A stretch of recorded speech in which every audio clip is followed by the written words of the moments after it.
Hi everyone, in today's video I'm sharing 5 tips that I have for completing Inktober. So this is really an Inktober survival kind of video.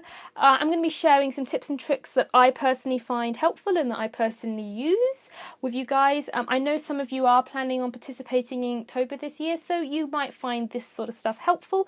And if you're not planning on participating in Inktober, then maybe after watching this video you might fancy doing it. So very quickly, for those of you who don't know, I'm sure most of you do, but for those of you who don't know, Inktober is a 31-day drawing challenge. It's created by Jake Parker.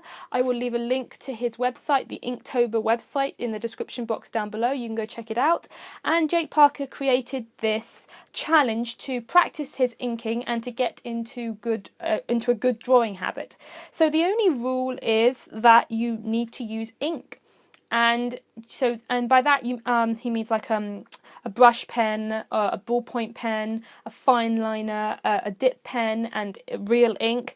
The idea is to really practice your inking skills and to get into a good habit of drawing every day. So tip number 1 is to, instead of doing 31 drawings, which can sound a lot, and it is a lot, what I did the very first year that I did this, instead of drawing 31 pages in my sketchbook or taking 31 pieces of paper, I took one big piece of paper. It was an A3 piece of paper, and I just drew 31 small drawings onto the piece of paper. And the piece that I'm showing you here now is back from 2015, 2014, something like that. So you have to forgive the terrible drawing because it was a while ago. And I just kind of chose a Disney princess theme, and I just drew 31 different drawings. I didn't fit all the princesses onto one page, but I drew some of the objects, Aladdin's lamp, Mulan's hair clip, and I just drew 31 drawings onto one piece of paper. And I found that was really manageable, and you create this really kind of cool mural at the end of it. I also think this is a very good idea because you can take one piece of paper, you can leave it out on your desk, and even if you really only have 5 minutes to draw something or to doodle something on some days, then it's very simple to kind of look at the paper and think, oh, I can fit something in there, or I can sit down for 5 minutes and doodle something in the corner there, and at the end you have this really nice finished piece that you can hang up or do whatever you want with. So I think if 31 drawings sounds just too much for you, then but you'd still like to participate and get into the habit of drawing every day, then try just drawing get a big piece of paper and just fill that piece of paper. And what's also really nice about this is that as you work through, you can see the drawing growing at the same time. So and this goes for your sketchbook as well. I think if you're doing it in a sketchbook, it's nice to look back over the days you've completed. It helps to motivate you to keep going. So the second tip that I have is to pick a theme. Now, Jake Parker has an official prompt list for Inktober.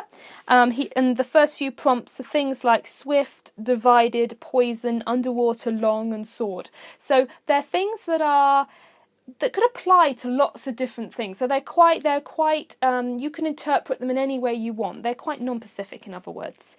So they're the official Inktober prompts, and I always like to do these. I mean, I didn't the very first year that I did it, but this year I do want to incorporate the official prompt list into the challenge because I think that's part of the challenge. It's obviously, of course, entirely optional, and you could always make your own list, but I think having a theme or a list of prompts is actually very important to doing the challenge successfully, because last year I didn't have a list of prompts or a theme, and I ended up spending far too much time thinking of what to draw. So the way that I think about this is that if you have 15 minutes every day to sit down and draw, you don't want to spend, or let's say half an hour, 15 minutes is not very long, but let's say half an hour, you don't want to spend 10 minutes thinking of what you're going to draw. You want to spend 5 minutes or 4 minutes thinking of that, and most of your time actually doing the drawing. So I find that if you pick a theme, so let's say you pick Disney, or you pick Harry Potter, or Avatar: The Last Airbender, or you pick a favourite movie or a kind of a universe. If you pick a fandom, that's quite a good way to go, because with Disney, you could combine the Disney theme that you're personally doing with the official prompt list. It's very easy to combine them. So, on the official prompt list, you've got a word like poison. Well, Disney poison, you could draw Snow White's apple or the Wicked Queen. Underwater, well, something from Ariel. Sword, you could draw the sword in the stone. You can combine the two. But the nice thing about that is you've got your theme, you have your prompt. So when you sit down, you are limiting your options, so it's much easier to think of what to draw. And the same for Harry Potter or any other fandom. But if you don't want to do a fandom theme, then you could pick something perhaps you want to practice more. So you could just pick animals. You're going to draw animals for the whole of Inktober, and then you have your different prompts to help you think of what animal to draw. So Swift, I don't know, you could draw a lion. Underwater, obviously some sort of fish, maybe, and then the prompt long, a snake or something. Or you could do food. Food could be quite challenging, but again, you could draw objects. You could pick a theme that is something you want to practice, and this kind of leads me into the next tip. These two tips kind of go together. The next tip is to not to overwhelm yourself with what you're going to draw. So what I did last year, and this was a big mistake, was that I decided to pick a theme. I was going to draw full-length people in different action poses, and this is something that I haven't practiced a lot of, and I overdid I got myself far too deep, so that on the first day I was so frustrated with what I was drawing because it wasn't what I wanted. I redrew that first day drawing 3 times and coloured it 3 times. So instead of spending just half an hour doodling a nice drawing or doing a bit of inking, I'm spending 4 hours on something, and after 3 days I was burnt out. I couldn't do it anymore. So when you're picking a theme, you could pick something that you want to improve on, but do pick something that you're comfortable with, because you have to do it for 31 days. So pick a theme that's quite broad, something that you want to draw more of, but not something that you've never drawn before that will be so difficult that you'll just end up getting frustrated and upset. And it's good to practice these things, but I think when you're doing a challenge like this, I think you've got to make it fairly easy on yourself, because you have to keep it up.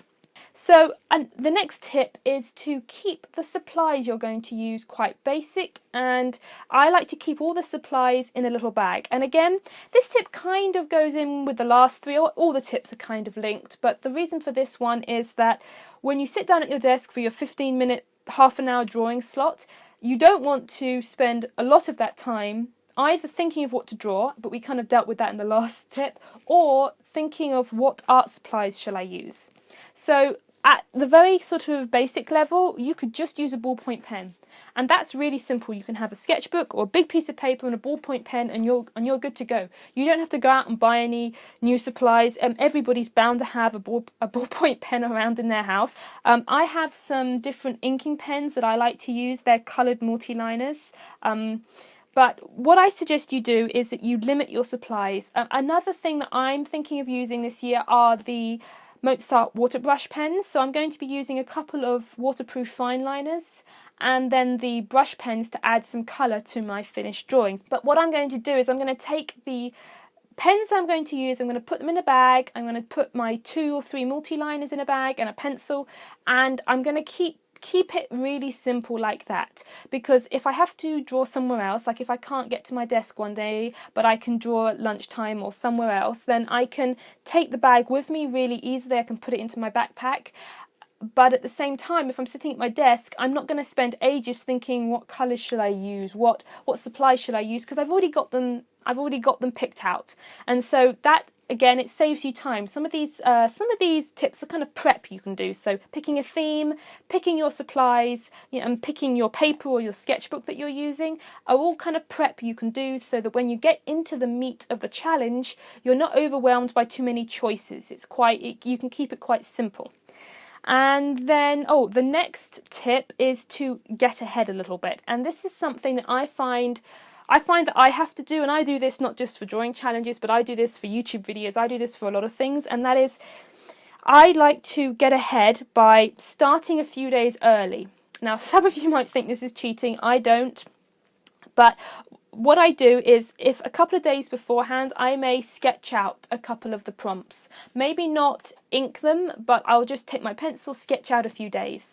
And I think this is helpful because when you do the challenge, often the first few days are really fun, you're really motivated, but by the time you get to kind of day 6, you can kind of feel less motivated, or at least I do. And in 31 days, you're bound to have a day where you just can't fit drawing in.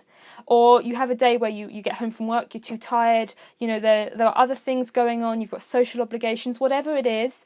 I find that if I've got a few days ahead, then I'm not too stressed out about it, because I know that if I have to skip one day, it's no big deal because I'm a few days ahead.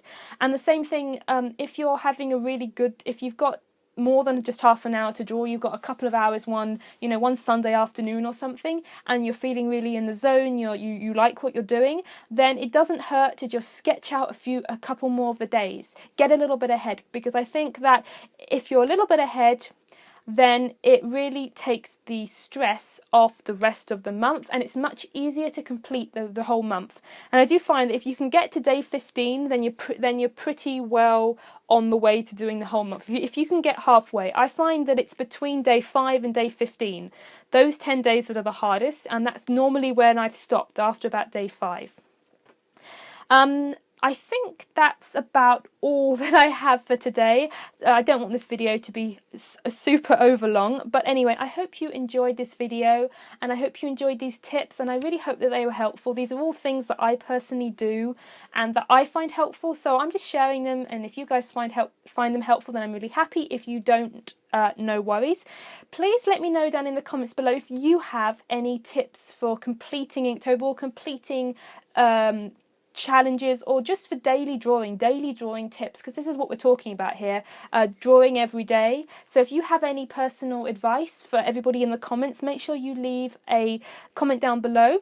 And also, I have another video, it's called 5 Ways to Fill a Sketchbook. I'm sure some of you guys have seen it, but I'll link that in the iCard section of this video, because you can, after you finish watching this one, you can go watch that video, because that video has some specific drawing ideas, sort of ideas for ways to fill pages of your sketchbook, and they can all be applied to Inktober as well. Are you guys participating in Inktober this year? Let me know in the comments down below, and let me know if you have any tips for completing this challenge. So anyway, I hope you enjoyed this video, and I will see you guys next time.